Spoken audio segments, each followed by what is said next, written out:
सो hi guys, good morning everyone. मेरा नाम विश्वजीत है और एक और नए वीडियो में आप सभी लोगों का बहुत बहुत स्वागत है। बात करेंगे टॉक्सिक रिलेशनशिप की। टॉक्सिक रिलेशनशिप में क्यों लोग फंसे रह जाते हैं। आप लोगों ने बहुत बार ऐसा देखा होगा अपने आसपास कि किसी भी एक रिलेशनशिप में, चाहे वो बॉयफ्रेंड गर्लफ्रेंड की हो, चाहे वो हस्बैंड वाइफ की हो, चाहे वो दो दोस्तों की क्यों ना हो, आप देखेंगे एक हमेशा दूसरे के ऊपर डोमिनेंट रहता है ज़्यादातर टाइम। और वो किसी ना किसी तरीके से उसे या तो बुली करता रहता है, या लड़ाई झगड़ा होता है, या फिर मारपीट होती रहती है।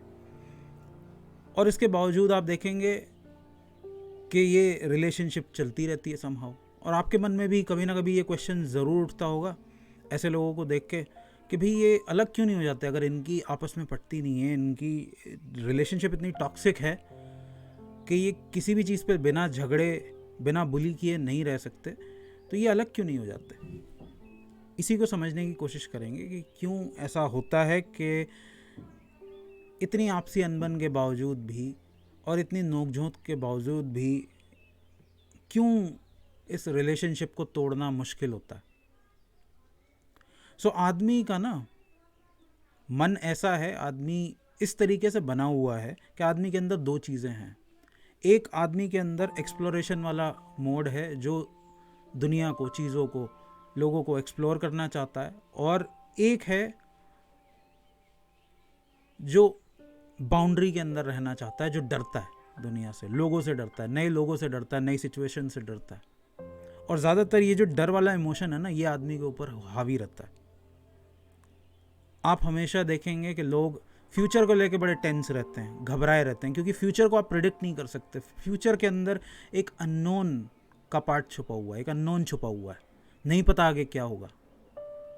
उसी तरीके से नहीं पता कि अगर आप इस इंसान को, ये जो टॉक्सिक इंसान है जिसके साथ आपकी रिलेशनशिप अच्छी नहीं चल रही है, अगर आप इसे छोड़ के किसी और के साथ मूव ऑन करते हैं या आगे कहीं और जाते हैं, किसी और के साथ रिलेशनशिप बनाते हैं, तो आपको नहीं पता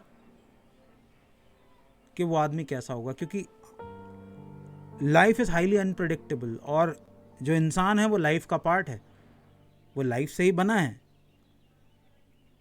और लाइफ इतनी अनप्रडिक्टेबल है, इसीलिए आदमी भी उतना ही अनप्रडिक्टेबल है। तो लोगों को ये डर हमेशा सताता है कि पता नहीं आगे क्या होगा, पता नहीं एक जो नया इंसान मिलेगा उसका नेचर कैसा होगा, कहीं वो भी तो टॉक्सिक नहीं निकल जाएगा, या हो सकता है इससे भी ज़्यादा खराब निकल जाए। ये जो थॉट है कि दोबारा खराब ना निकल जाए या इससे भी ज़्यादा खराब ना निकल जाए, ये जो फियर ऑफ अननोन है, यही वजह है उस टॉक्सिक रिलेशनशिप को चलाए रखने की। एक अनजान दोस्त से ज़्यादा अच्छा होता है एक जाना पहचाना दुश्मन, क्योंकि आप उसे कम से कम पहचानते हो, उसे टैकल करने का तरीका आप जानते हो। तो समहाउ आप उसी के साथ बने रहते हो, बजाय कि मूव ऑन करने के। आप आगे अगर नहीं पट पा रही है तो आपकी नहीं पट रही है, आप परेशान हो एक दूसरे से, और आप चाहते हो कि समहाउ आप मूव ऑन करो, लेकिन आप वो भी नहीं कर पा रहे हो, क्योंकि आपको आगे भी ये डर बना ही रहता है कि ऐसा ना हो कि मैं मूव ऑन करूं और आगे मुझे इससे भी ज़्यादा ख़राब मिल जाए। और यही जो अननोन का डर है, फियर ऑफ अननोन है, ये आदमी को आगे नहीं बढ़ने देता, ये आदमी को आगे नहीं जाने देता। क्योंकि लाइफ इज़ अनप्रिडिक्टेबल। लाइफ का फिनोमेना ऐसा है कि आप कह नहीं सकते कि आगे क्या होगा। जिस घर में आप पिछले 10-15 सालों से रह रहे हैं, जिन घर वालों के साथ आप पिछले 10-15 सालों से या जीवन भर से रह रहे हैं, उनके बारे में नहीं आप कह सकते कि कल सुबह उठ के वो पहला काम क्या करेंगे।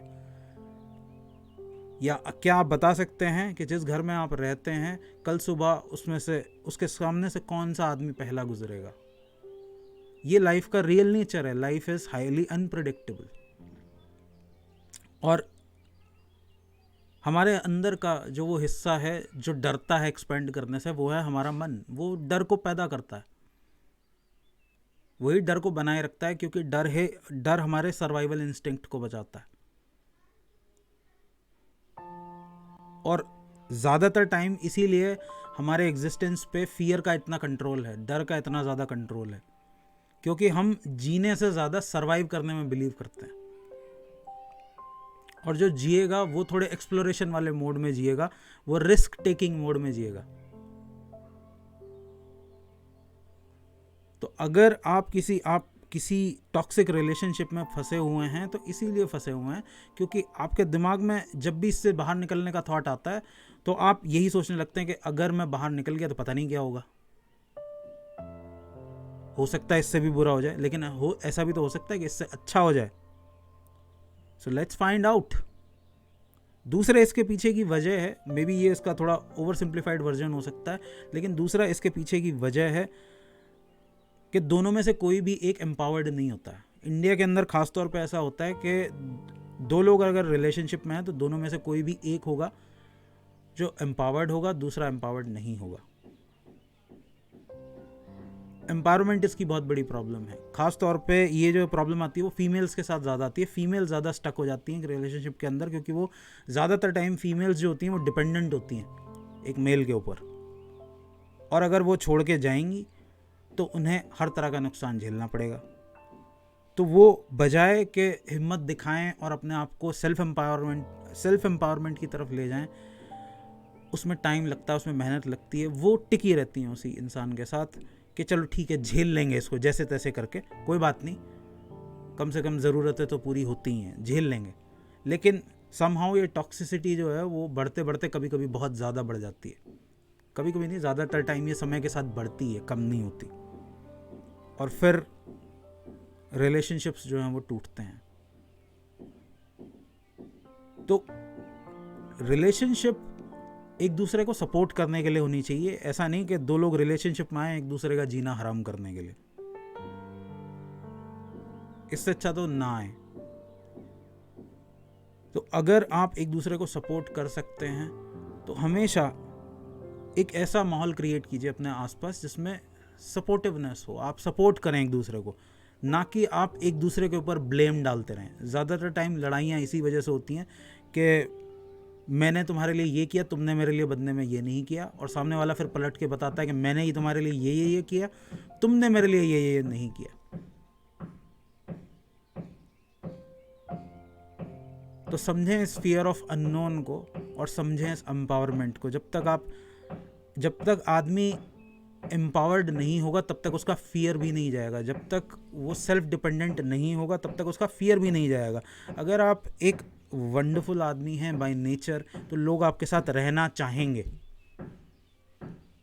आपको खींचना नहीं पड़ेगा कि आ जाओ, आपको अट्रैक्ट नहीं करना पड़ेगा किसी को अपनी तरफ। और ये अट्रैक्शन जो है वो बिल्कुल खोखला है, खोखलेपन से आता है, जो आप मेकअप के थ्रू या कपड़ों के थ्रू या अपने अपीयरेंस के थ्रू जो पैदा करने की कोशिश करते हो। मैं ये नहीं कह रहा हूँ कि आप गंदे रहो, फटे कुटे कपड़ों में रहो, नहीं, आप डिसेंट बन के रहो, कोई प्रॉब्लम नहीं है। लेकिन जब आप अपने आउटर लुक के थ्रू ही किसी को इम्प्रेस करने की कोशिश करते हो तो सीधी सी बात यह है कि आप किसी और को, क्योंकि आप अंदर से खाली हो तो ऑलवेज आप खुशी एक्सट्रैक्ट दूसरे से करने की कोशिश करते हो, क्योंकि आप एम्पावर्ड नहीं हो, आप डरे हुए हो अंदर से।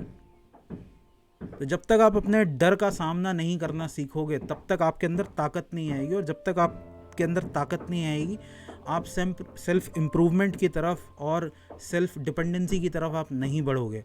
और जो आदमी सेल्फ डिपेंडेंट नहीं है उसका डर कभी ख़त्म नहीं होगा और वो हमेशा एक टॉक्सिक रिलेशनशिप के अंदर फंसा ही रहेगा। आप लोगों का क्या सोचना है मुझे कमेंट सेक्शन में लिखकर ज़रूर बताना। मैं चलता हूँ, मैं मिलूँगा आप लोगों से अगले वीडियो में। Thank you so much for watching and I will see you next time. Bye bye.